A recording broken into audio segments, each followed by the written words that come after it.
আপনারা দেখছেন FSRL media. ভিডিওটি ভালো লাগলে আমাদের চ্যানেলটিকে সাবস্ক্রাইব করে আমাদের পাশে থাকা বেল আইকনটি প্রেস করে আমাদের সাথে থাকুন। পশ্চিমবাংলা এসআইআর শুরু হচ্ছে, মানে সাধারণ মানুষরা বিভ্রান্তির মধ্যে, কি বলবো? কেন মমতা ব্যানার্জি সরকার বলেছিল এসআইআর করতে দেবো না, তৃণমূল এখনো চিৎকার করছে এসআইআর হতে দেবো না, তাহলে হচ্ছে কিভাবে? সাঁপে কামড়া চোজ হয়ে ঝাড়ছে। আমি ডে ওয়ানে বলেছিলাম আতঙ্কিত হবেন না, আজকেও বলছি আতঙ্কিত হবেন না।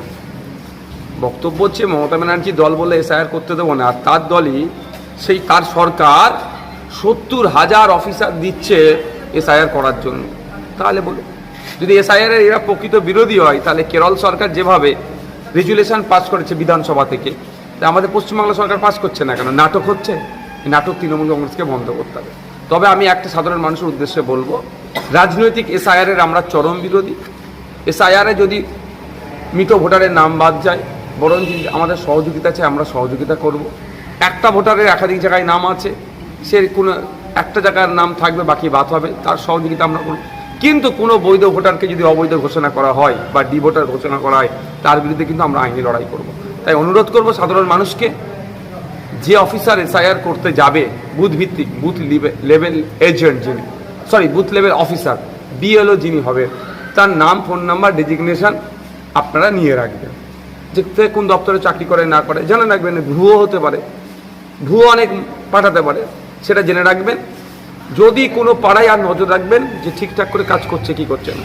যদি কোনো পাড়াতে, সে রামেরই হোক আর রহিমেরই হোক, ফতেমার হোক আর সীতারই হোক, যদি অবৈধভাবে, অন্যায়ভাবে রাজনীতি করে কারো নাম বাদ দেয়, তাহলে সেই অফিসারের বিরুদ্ধে আইনি লড়াই করব এবং গণতান্ত্রিক প্রক্রিয়ায় ইসিআর ইলেকশন কমিশন অফ ইন্ডিয়ার বিরুদ্ধে মানুষকে নিয়ে গণতান্ত্রিক প্রক্রিয়ায় সংগ্রাম সংগঠিত করব। কারণ ইসিআর দরকার প্রত্যেকটা নাগরিকের 18 বছরের ঊর্ধ্বে হলে ভোটাধিকারের যেমন সে সুযোগ পায়, তার বন্দোবস্ত করা, আর যারা মারা গিয়েছে তাদের ভোটটা ডিলিট করা, সেটা যাতে সঠিকভাবে করে সেটা আমরা নজরে রাখবো।